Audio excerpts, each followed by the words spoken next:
thir tu te le longa thatu zong te chi bai ka buk ve ka chu tun tum chu environmental politician kan ma mo thu hi tlem han tar lan lok a tha in ka sia kan rama hian in kan environment a tha sia kan ram ngo kan nung cha kan environment eng kim mai hi a lu em maya chu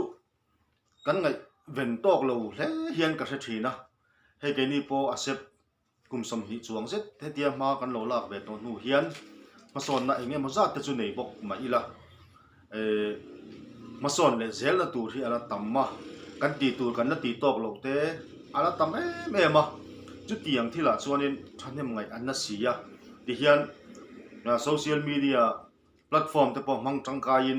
zodam tlang tin mun tin kan phang thei bik si lawa chu wang chuanin kan mang tangkai ta ti hian ma tangkai tak te po om chho ve anga ti in karon tual chai ve deuh ta thina ni chu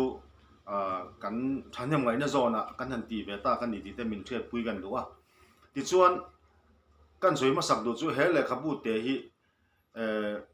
hei pan te nia phek somli emavel chau book letania hi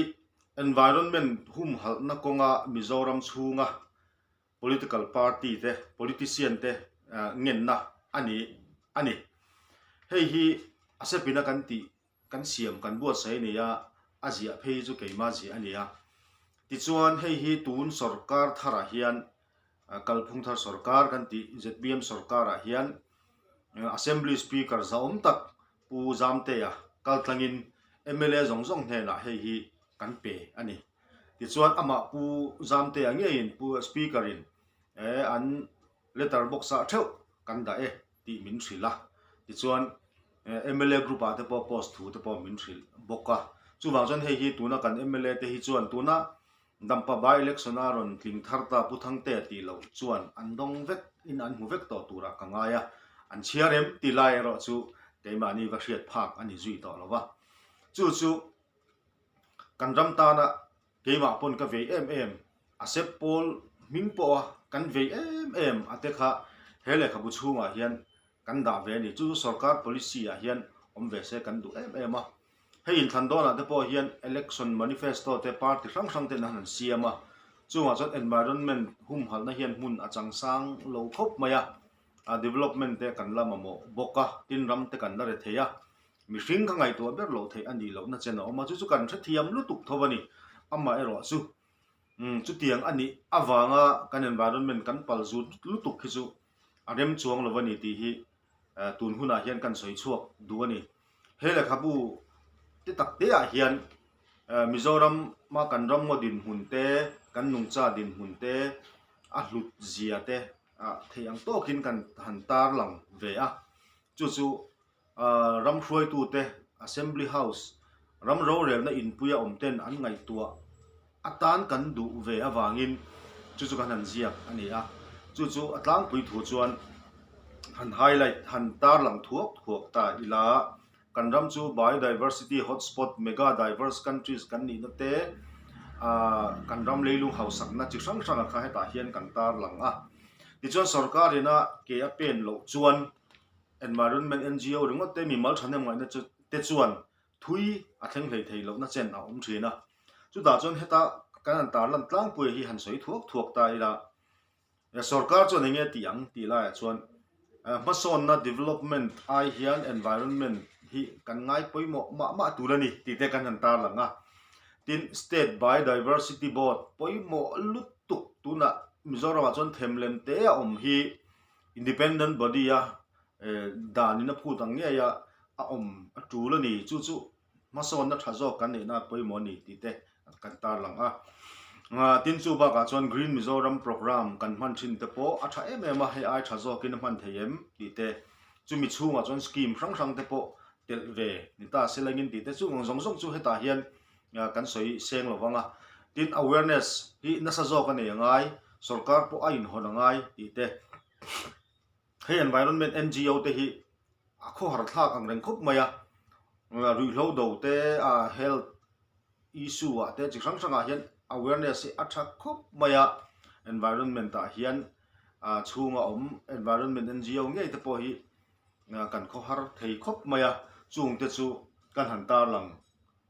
boka chu a chon tin zirna ina senglu atul thu te kang mei ven chung chang ate ko ran chenin chunga chon tiangai airgun restriction kan ti te ramdang thil lak lu angchi ya film khurangai antinan sanghachi te thlai lama te po invasive ani em ti te kha chu chenangai ti thu te tuin hum hal apoi mo na te tin chung ba ka chon lui kam tuak ram ngo hum hal kami riverine reserve kan hum hal atul thu te ecotourism chung chang te long het nei sustainable farming kan ti ang chi kalpui atul thu te sustainable development goals kan ti te ngai poimo atul thu te tin plastic bungrua chung changa akhap na te po kan han nei a chunga po chon chakzok amhala ka ngai ti te tin ram ngo siam punna konga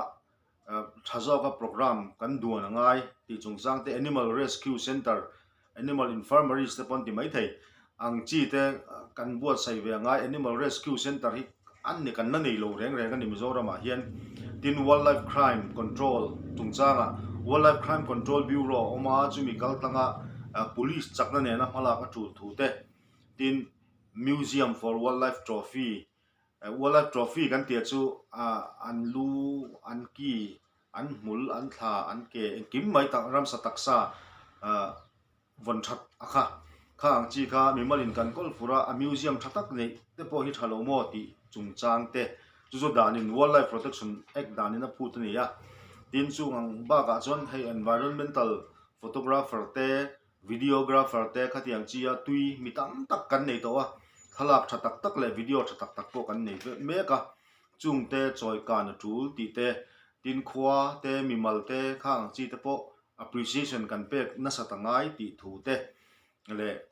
chi sang helai hen chung song chu he bu kan ji hi environment forest department ngei po hi thuam chakangai ni ti thu te hele khapute a hian in bil tel ve a hum ve tan ani hele khabu hian chu kan sarkar hian ngai poimo se kan du matin political party hrim point ngai poimo se kan du khop maya chu kan ram ma son na tur kan ram ma son na tluan tling sustainable ngen development kan tia kha ani don ani ti hi kan ril ru chon ami thla ve thina chu khonge I thlen ve pop mai te nga ti in hele khapute a hen kan bil tel ve ni karil ru chuan hei lo chiar se an ril ru te po khoi se kan MLA te ho hi ram ro rel na in puya om te hi ti hi ka du MM3 na kan du MM3 na in ti te ang keima bi gang hanin soi po di kom lo ve chu asep Paul Phejon kan veya ka voi tam rot na hi agenda Green Mizoram Committee ate fire prevention ate State Board for Wildlife ate khang kan lo the lu na sat to ma se du anga hlo ting tak thei lova chu mi puin kan zir lo wang te po ani ve thei tho mai theya kan politician te dem vek tur ni chuang lova chunga chuan environment ngai poimo politician chief minister minister le khadiang chi MLA khanei ila kan du kan ngen boka kan be sei thin na chu kan tun thuma hian kan sei chuak do ni hele khabute hi tuna kan MLA zong te hi kan pe chu assembly speaker ka tlain kan pe ni to kha an chiar lo em ni ang ti hi chu karil ro chon om deuh thina ndonganga khoi lai nin kil khata emo nu an book shelf fela mo alet ve men do kana mo let ve mai te pon ni mai theya kalo thir ve thin chu kan hanin mu MLA te po kan hanin mu ni khuwa te po lo om ve zawa chunga chon la soi chuak hi anom lo re ani he thu hi tin an speech a hian voi khatal te chu an non highlight ve lo mo non soi chuak ve mial lo mo ti ten kalo chan changa om thina ma se chu ngang zong chu kan beinge sei run dung kan thi ka ani maya be sei sang tuk te poni ve thei bok ma se hi hian kan ram ma son na tak hi akeng ve ni in kan resia chu wang chuan hengang te hi mi pui hria ta MLA zong te hi chu kan pe kan ram kan mangaya kan ve ema wangin kan pe ni ti te kha thlir phak chin ten min lo hria sak ve kan han du ti chuan kan environment hum hal na konga hian kan MLA kan politician kan political party te ron thang hara thanem ngai taka ke ron pen turin tun huna hian ka thinlung zong zong in kan thinlung zong zong in kan som non le ni he video kal tlang hen kan som ani ti kha tun tuma chon kan sei mai du ani chu tianga sarkar tha nei tur chuan le chu tiang tho pui tur chuan accept hi kan in ready kan in pay mani kan cha kan ni campaign hi kan cha kan ni chu tiang chu min lo hriat pui ve se kan han du tun video toy te hian kan tar lang lokani le ka channel te environment puala ka ser than ve ni video dang te po kalaron ti zelanga chunga chuan ramsa video te po achang chon ni chang omanga sawa te po ni mai theya asoi te po kan ti bokanga katiang chi sang kha kalaron ti vele zel dona chu min ngai hlut sak tu te chuan khonga in ka channel te min lo subscribe like share comment ti te phal te chuan min lo ti sak ve turin kan som chuwa chemical tlang hian kan environmental movement te hi kan environment hum hal na konga hi at thei angin he social media platform hian ron tual chai ve turin kan ron lut ve taroi ani ti kha kan soi than le ni se min lo clear tu te du sakna min lo hlan thin tu le full support min lo pe moral support min lo pe thin tu te zong chunga lom thu kan soi non le tak me ani